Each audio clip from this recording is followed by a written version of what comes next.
सांग्रंशाली शीतकालीन अधिवेशन राज्यसभा एमपी बिप्लब कुमार देव NEC नि 12% फंड हास्टेनो रिनानि कक तंगमानि ताबुकबो सुपुंजागिया अंगै तंगमानो साइमानना मुचुंगमानि कोइमुं डोनार मंत्री जी किशन रेड्डी नि थानि नारखा एमपी बिप्लब कुमार देवनी सुमुंगनतुई डोनार मंत्री जी किशन रेड्डी शाखा भारत हाकतनि मंत्री बखरक नरेंद्र मोदी जी तुई दुर्बुंबाय लुक इस पी कारै एक्ट इस नीतिनो नाहारै अ बजेट 36,000 करोड़ नि दिगुन बारी रिवे 68,000 करोड़ खलाइजाखा हिरि शाखा श्री बिप्लब कुमार देव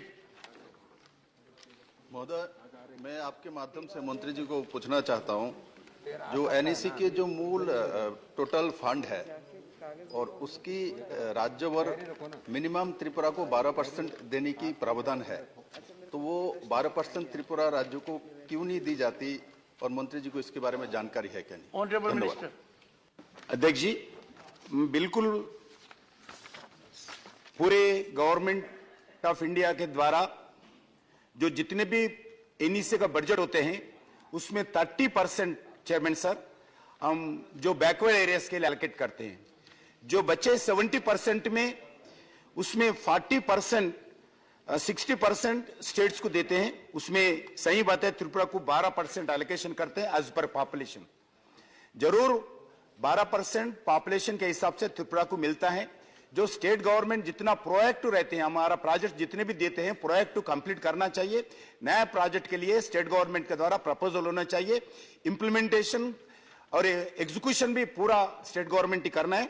और जो बचे सो और थोड़ा स्टेट गवर्नमेंट सेंट्रल गवर्नमेंट के द्वारा वो बड़ा प्रोजेक्ट से लेने के लिए हम प्रयास करते हैं।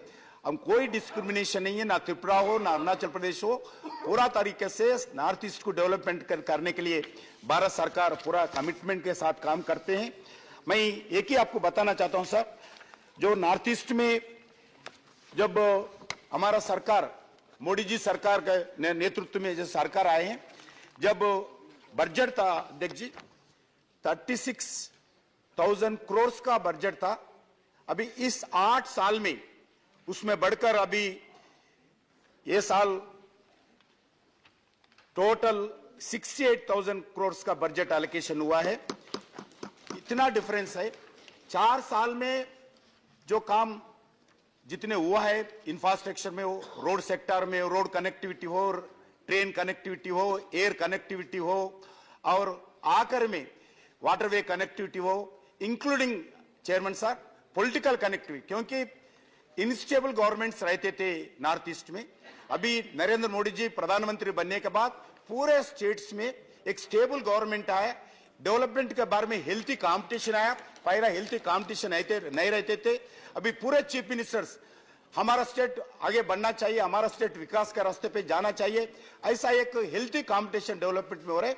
जरूर कोई स्टेट के साथ हम इंडिस्क्रिमिनेशन नहीं कर रहे।